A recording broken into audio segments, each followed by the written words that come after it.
जिस मस्जिद में अवैध निर्माण की शिकायत को लेकर शिमला उबला हुआ था और प्रदर्शन हो रहे थे, जिसको लेकर डेमोग्राफी में बदलाव की कोशिशों से लोग उसे जोड़ रहे थे, जुकानी असहनशीलता की तरफ बढ़ती दिखाई दे रही थी, उसे अचानक कुछ लोगों के विवेक ने और लोगों की समझदारी ने अचानक प्रेम और सौहार्द की ओर मोड़ दिया है। शिमला के संजोली में मस्जिद को लेकर विवाद में एक नया मोड़ आ गया है। संजोली मस्जिद जिसको लेकर विवाद है, उसी मस्जिद की कमेटी ने शिमला नगर निगम को एक ज्ञापन दिया है, जिसमें कहा गया है कि कोर्ट के फैसले तक या तो निगम इस निर्माण को, अवैध निर्माण को सीज करे या फिर अवैध कब्जे को गिराने की अनुमति दे दे।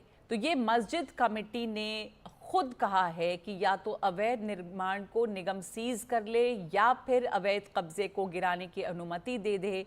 और ऐसा करने से ये जो हंगामा मचा हुआ था वो एक तरह से शांत हो गया, क्योंकि वहाँ पर एक बड़े ग्रुप में बहुत सारे लोग इसे लेकर हंगामा कर रहे थे। बता चुका हूँ कि उसके अंदर हमने सिर्फ दो बातें कही हैं कि जितना हिस्सा अवैध है उस हिस्से को फिलहाल बंद कर दिया। हम आपसी भाईचारे को कायम रखेंगे और जो है अगर कोर्ट हमें इजाजत देगा तो हम हटा देंगे, अगर कोर्ट किसी और को देगा तो हम भाईचारे को बाकी रखेंगे कि जितना हिस्सा अवैध है उसको फिलहाल बंद कर दिया जाए। और जो है वो कमिश्नर साहब हमें समझा दें कि ये हिस्सा अवैध है, उसको अगर कमिश्नर साहब हमें इजाजत देते हैं हटाने की तो हम खुद ही उसको हटा। ठीक। शिमला की संजौली मस्जिद को लेकर प्रदर्शन के दौरान कल जो लाठीचार्ज हुआ उसके विरोध में शिमला बाजार भी बंद है। शिमला व्यापार मंडल ने दुकानें 10 से 1 बजे तक बंद रखने का ऐलान किया था। इसका ये भी असर दिख रहा है। कल मस्जिद में अवैध निर्माण को लेकर हिंदू संगठनों ने प्रदर्शन किया था। इस दौरान लोगों ने पुलिस बैरिकेड को तोड़ा और पुलिस ने लोगों पर लाठीचार्ज किया और फिर पानी की बौछार भी उसमें छोड़ी गई थी।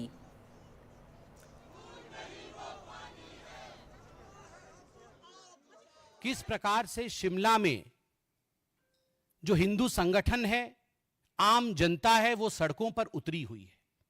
किस प्रकार से एक अवैध मस्जिद को लेकर वहां की जनता अपनी आवाज को बुलंद कर रही है, ये हम सब देख रहे हैं।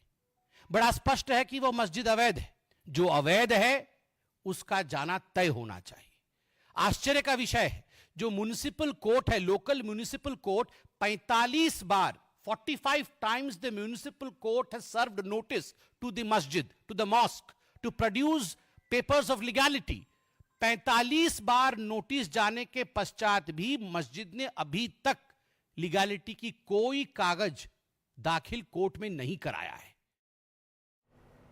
तो अब मस्जिद कमेटी ने, संबित पात्रा जो कह रहे थे कि कोई कागज़ लीगैलिटी की नहीं दी गई, तो मस्जिद कमेटी ने ये फैसला लिया और कह दिया है कि जो अवैध है उसे गिरा दीजिए या तो सीज कर लेना करने कम। इस पर अब लोगों का क्या कहना है? कल से इसके ऊपर काफ़ी हंगामा मचा हुआ था, पुलिस से टकराव भी हुआ, लाठीचार्ज, पानी की बौछारें और जो संगठन हंगामा कर रहे थे। इसके अलावा लोग इस मुद्दे पर क्या कह रहे हैं आपको सुनाते हैं। देखिए, कल जो हिंदू संगठनों के ऊपर जो हिंदुओं के समर्थन में कल जो धरना प्रदर्शन किया जा रहा था, बिल्कुल शांतिप्रिय तरीके से जो है धरना प्रदर्शन किए जा रहे थे।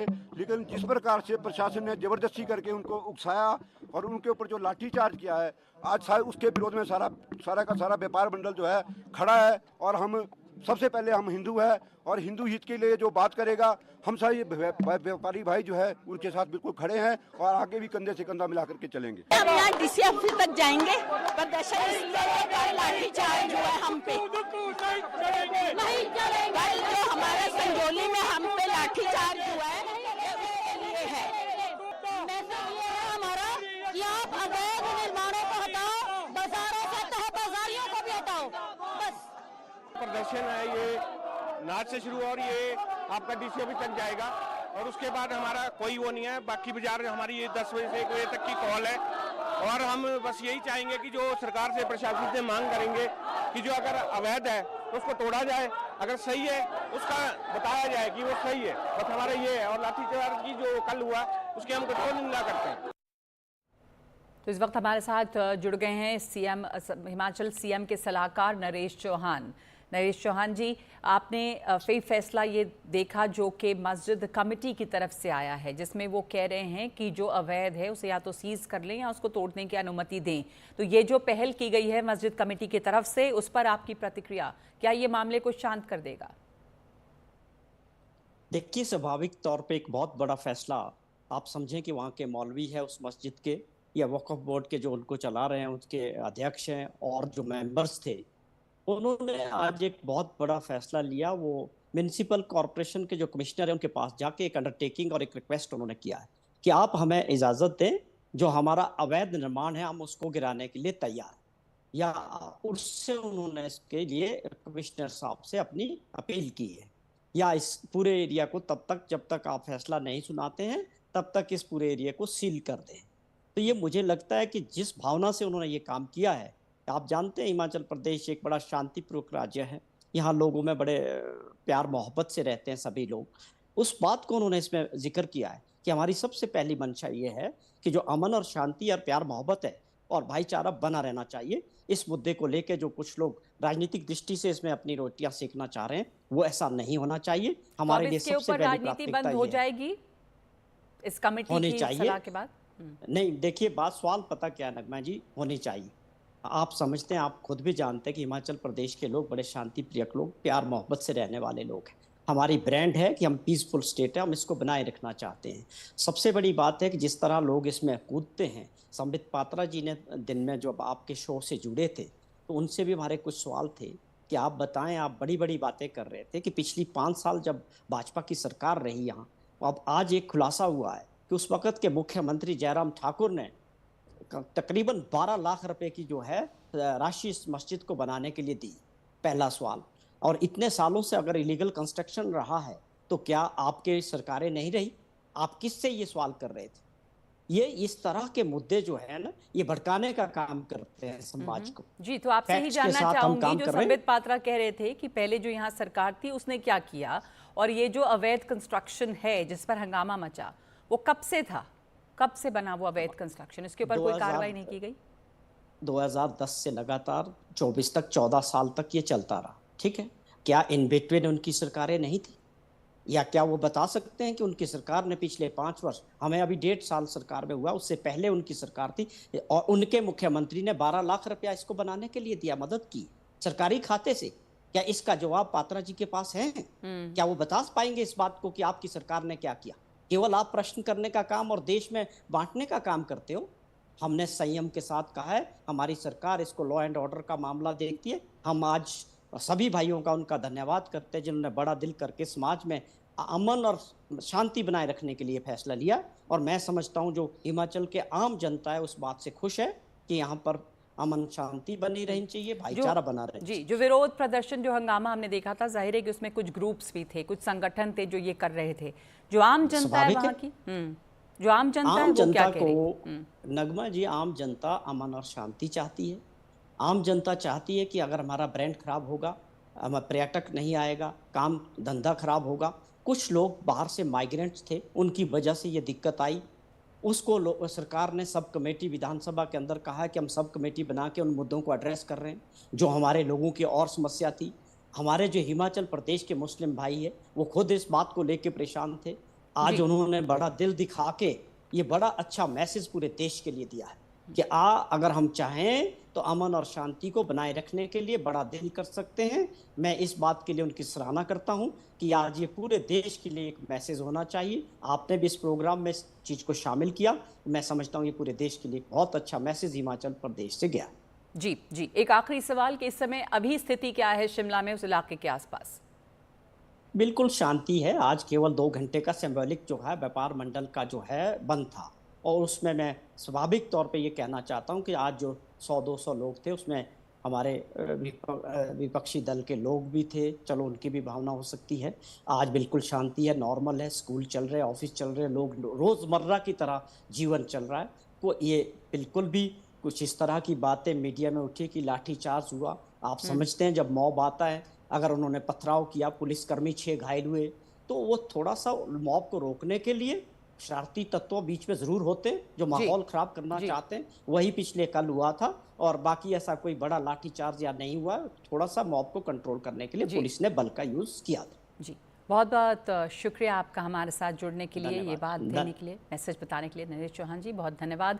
बहुत बड़ी और एक अच्छी पहल की है मस्जिद कमेटी ने। कहा है कि जहाँ पे जो इलीगल कंस्ट्रक्शन है, जो अवैध निर्माण है, या तो उसको जब तक कोर्ट का ऑर्डर नहीं आता सीज कर लें, या फिर अवैध निर्माण को गिराने की अनुमति दे दें। और ये एक शांति की पहल है, और उससे उम्मीद करते हैं कि अब शांति होनी चाहिए और तमाम लोगों को ये बात मंजूर होनी चाहिए। 5 की बात में एक ब्रेक ले रहे हैं हम, और ब्रेक के बाद आप बात करेंगे उस आई ड्रॉप की जिसे पहले मंजूरी मिली थी, जिसके डालने से ही आँख की बताया जाता था कि समस्याएं जो हैं वो दूर हो जा रही थी, लेकिन अब वो मंजूरी वापस ले ली गई है। इस ब्रेक के बाद देखेंगे क्या हुआ है इसमें।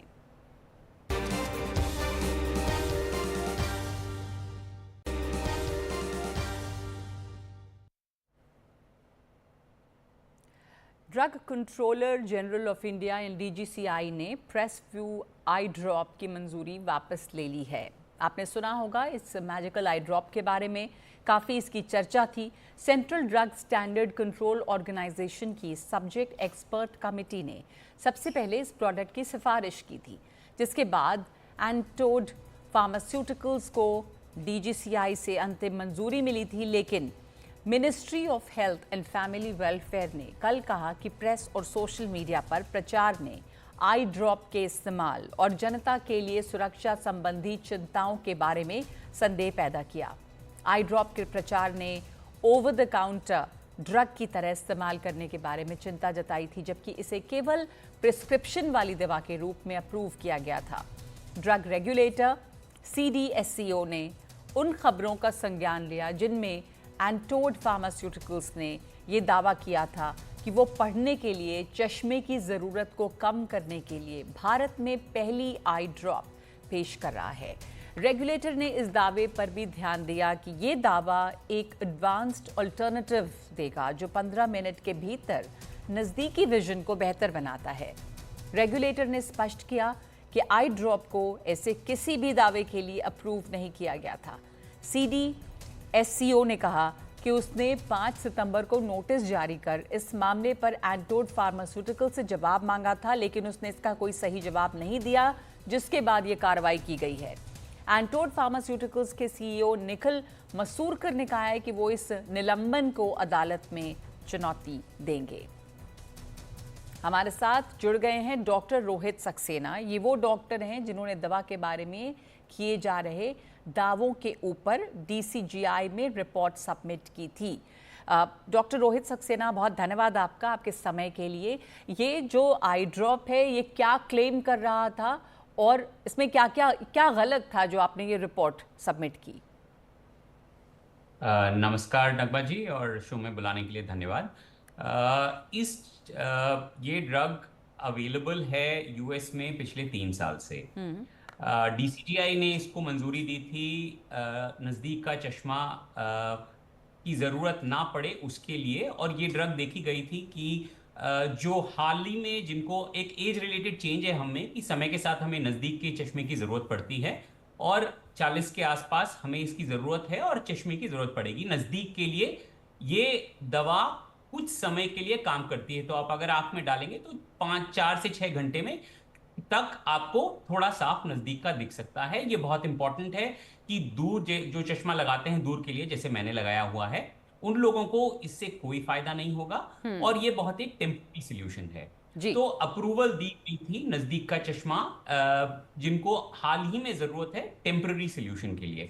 अनफॉर्चुनेटली क्या हुआ है कि अब ये कंपनी ने के कारण हुआ या ये समझने में लोगों को गलती हुई, ये ऐसे वायरल हुई है ये बात जैसे कि कोई जादुई ड्रॉप्स नई बन के आई हैं। जी, और ये हम सबका चश्मा हटा देंगी। हाँ बिल्कुल, तो ये ऐसा इसको प्रचार किया गया था कि आप डालें और 15 मिनट के अंदर आपकी आंख ठीक हो जाएगी, और जैसे उसके बाद कभी चश्मे की जरूरत नहीं पड़ेगी। पर क्लियर कर दें, आप जो बता रहे हैं कि डालने से टेम्पररी रिलीफ मिलता है कुछ देर के लिए।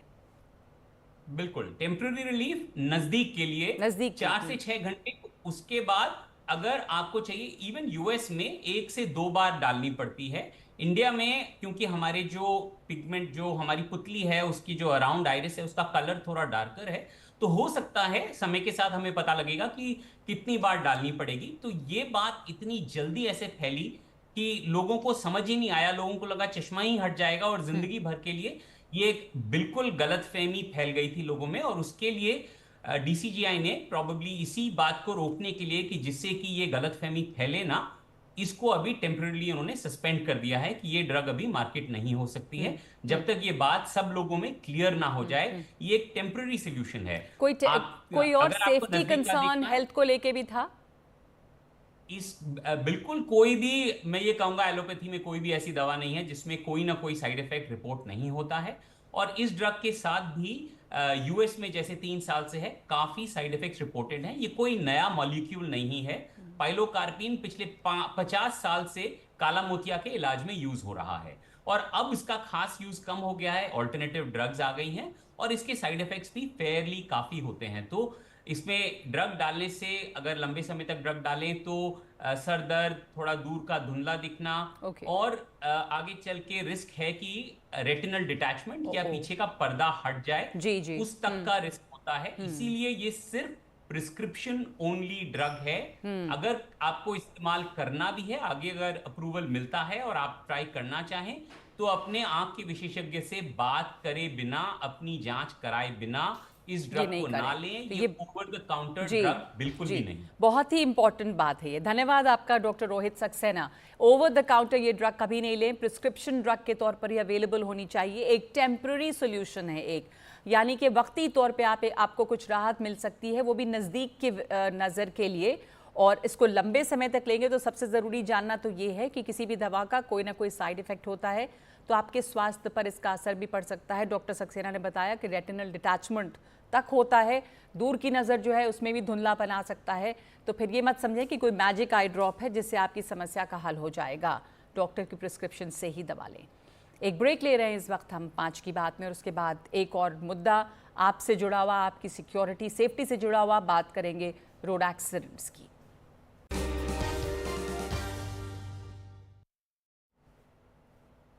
पाँच की बात में अब बात आपकी और हमारी सुरक्षा की, बात सड़क सुरक्षा की, रोड सेफ्टी की, क्योंकि दिल्ली में हर दिन कम से कम 4 लोगों की मौत सड़क हादसों में होती है। और ये बात एक बार फिर से सामने आई है एक रिपोर्ट में। दिल्ली सरकार की रिपोर्ट है जिसे दिल्ली सरकार के परिवहन विभाग ने 2022 में सड़क हादसों को लेकर कराए गए एक सर्वे के आधार पर बनाया है, जिसे अब सार्वजनिक किया गया है।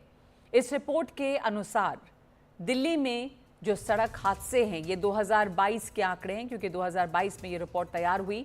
सड़क हादसों में कुल मौतें 1571 हैं, जिनमें पैदल चलने वाले लोग 50% इसके हैं। 652 लोग वो थे जो पैदल चलते हैं, पेडेस्ट्रियंस। जो 2 पहिया और तिपहिया चालक हैं वो 45% हैं इसके। और साइकिल वाले इसके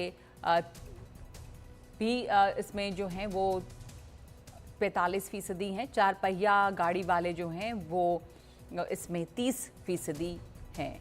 30 हैं, यानी कि 2% हैं जो 4 पहिया गाड़ियों वाले लोग हैं। इसके अलावा हिट एंड रन केसेस पे भी इसमें रिपोर्ट में जानकारी दी गई है, जिसमें पैदल चलने वाले हिट एंड रन केसेस में जो पैदल चलने वाले लोग मारे जाते हैं वो 57% हैं। मोटरसाइकिल से चलने वाले 33% हैं। जो पिलियन राइडर हैं, पीछे बैठने वाले, वो 5% हैं। ऑटो रिक्शा मुसाफिर 3%, साइकिल वाले 2%। और इसमें एक और बात सामने आई है कि जो रोड एक्सीडेंट्स होते हैं उसका उम्र से भी लेना देना है। युवा इसका सबसे ज़्यादा शिकार होते हैं। 10 से 19 साल के 57 लोग थे, 20 से 29 साल के 284 और 30 से 39 साल के 285, यानी कि 20 से 39 साल की उम्र देखें तो सबसे ज़्यादा रोड एक्सीडेंट्स में यही लोग मारे गए। 50 से 59 साल में 159 और 60 से 69 साल में 66। तो हमारे साथ इस मामले में जुड़ रहे हैं बहुत ही खास मेहमान सुरेंद्र सिंह यादव। सुरेंद्र सिंह यादव अभी डीजीपी हैं चंडीगढ़ पुलिस में, लेकिन इस रिपोर्ट को तैयार करने वाले सुरेंद्र सिंह यादव उस वक्त special commissioner traffic management division Delhi police थे और अब वो चंडीगढ़ के डीजीपी हैं। बहुत बहुत शुक्रिया आपका सुरेंद्र सिंह यादव हमारे साथ जुड़ने के लिए। और प्रोफेसर PSN राव हैं जो डीन हैं school of planning and architecture Delhi.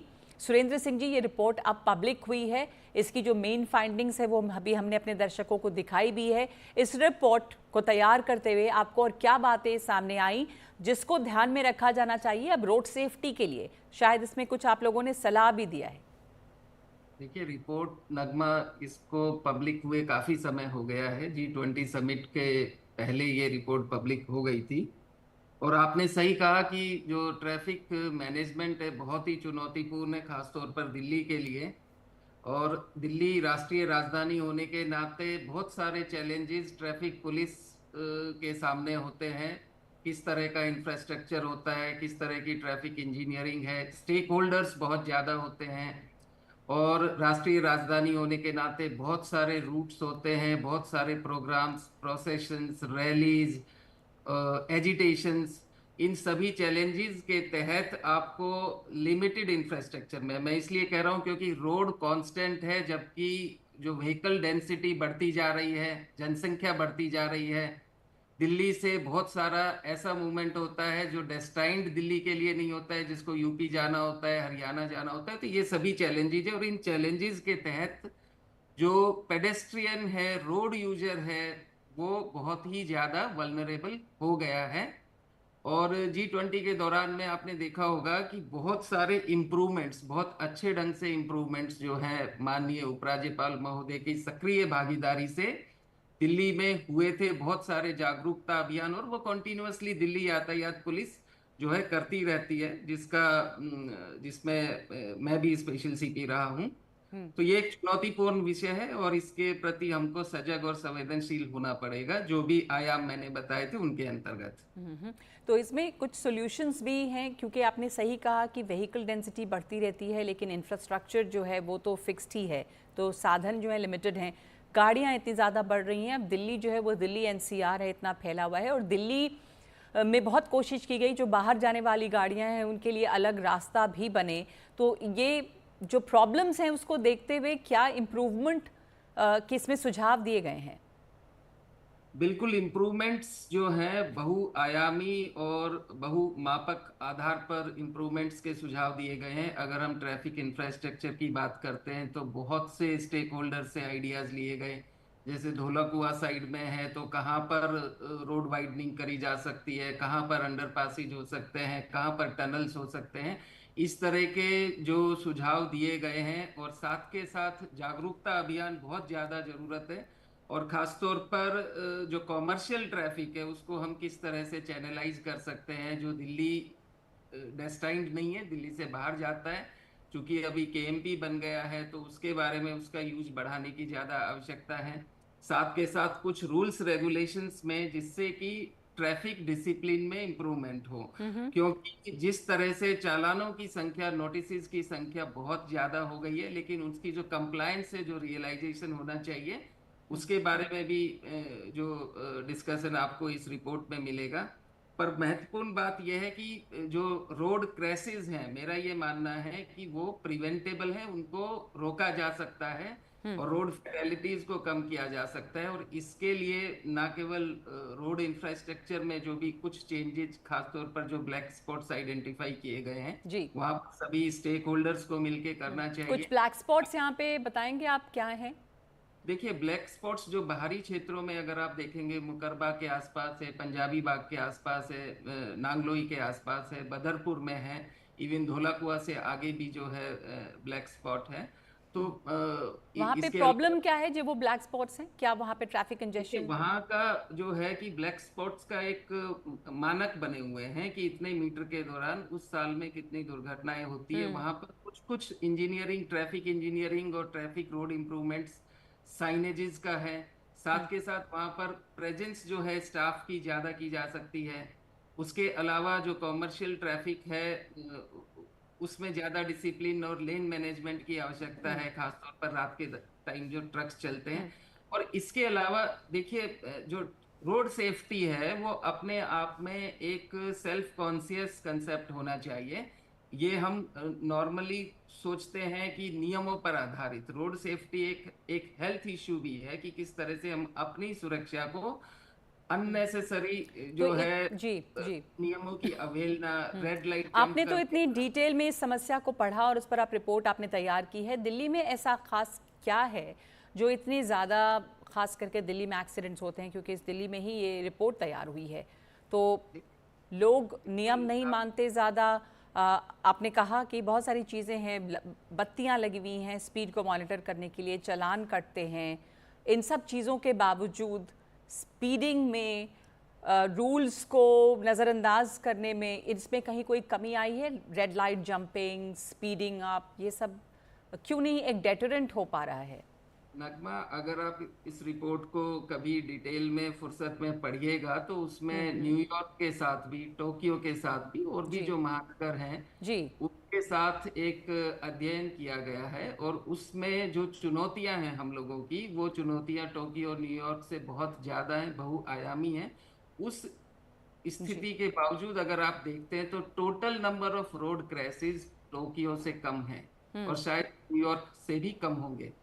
तो ये एक है कि ये नहीं है कि स्थिति चिंताजनक है। कोई भी रोड एक्सीडेंट और रोड फैटेलिटी किसी भी लॉ एनफोर्समेंट एजेंसी के लिए चिंताजनक स्थिति है, और इसका जो अगर आप हल की सोचते हैं तो जो एनफोर्समेंट भी स्ट्रांग होना चाहिए, इंजीनियरिंग में भी सुधार होना चाहिए, अवेयरनेस में भी सुधार होना चाहिए। सही कहा आपने, अवेयरनेस में भी सुधार होना चाहिए। मुझे लगता है कि जो सिविक सेंस है लोगों की, वो भी अगर सुधर जाए, अगर कायदे कानून, लेन ड्राइविंग बहुत महत्वपूर्ण है, अगर लोग करने लग जाएं तो शायद ये एक्सीडेंट्स, ओवरटेकिंग, लेन को फॉलो नहीं करना, ये सब दिल्ली की एक बहुत बड़ी समस्या है। स्पीडिंग, कैमरों के बावजूद। प्रोफेसर PSN राव जुड़े हैं हमारे साथ, जो डीन है स्कूल ऑफ प्लानिंग और आर्किटेक्चर के।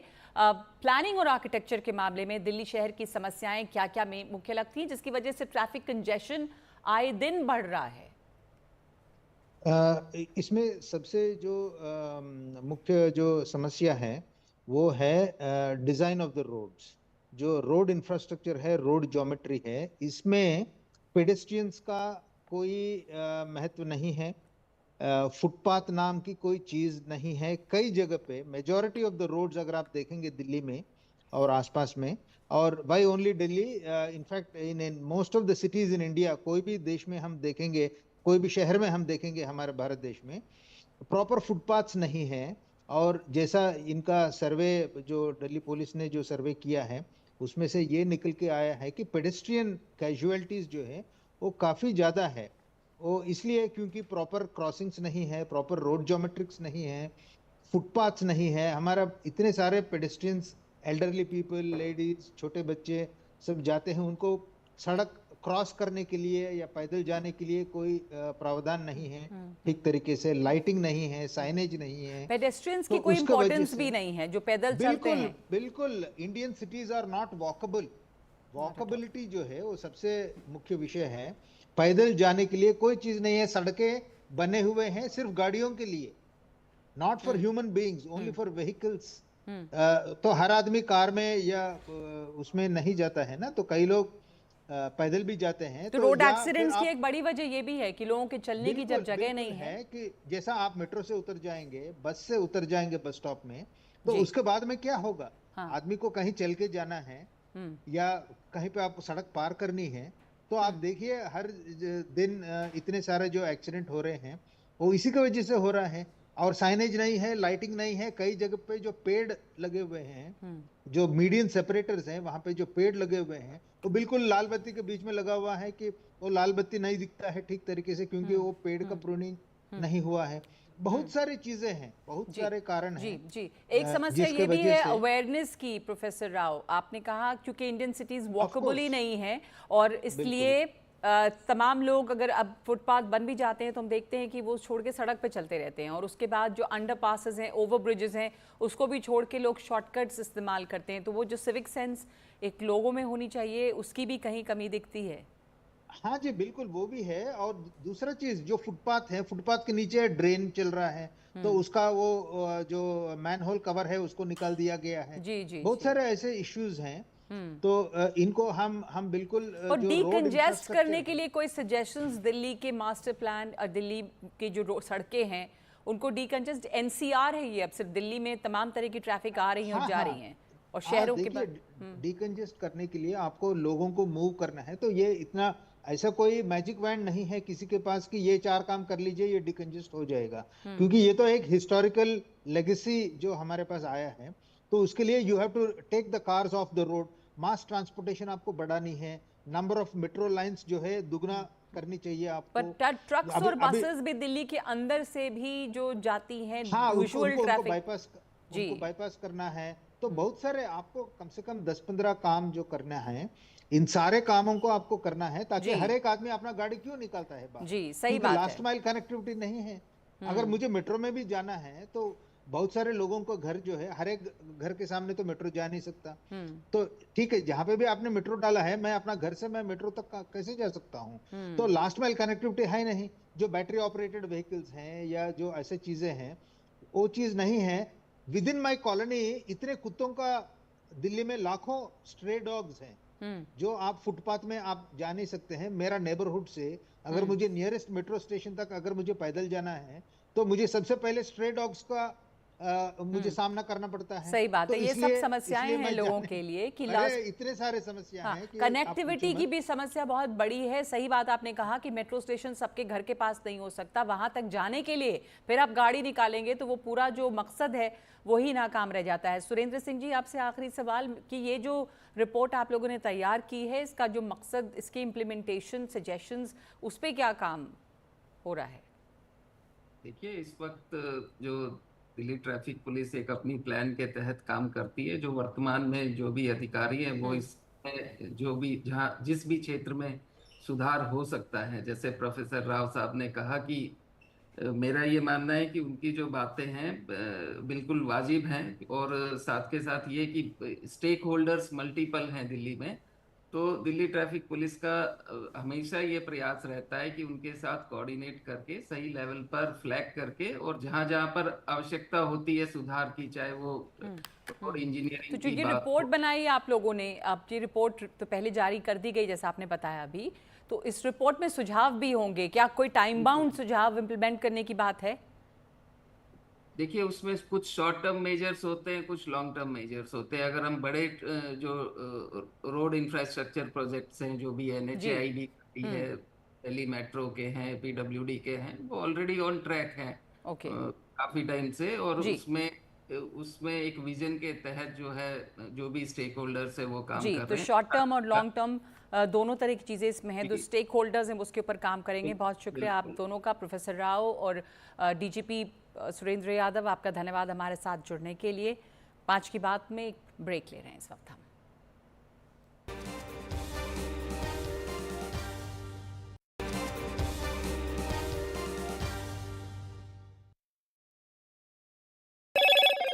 हेलो मोटो। मोटोरोला, भारत का सबसे अच्छा 5G स्मार्टफोन ब्रांड। और अब Motorola presents topic of the day.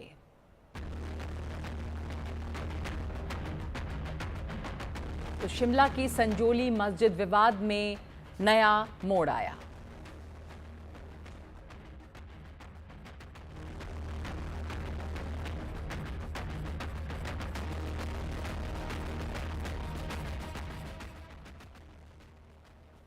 पाँच की बात में अभी के लिए इतना ही। नमस्कार।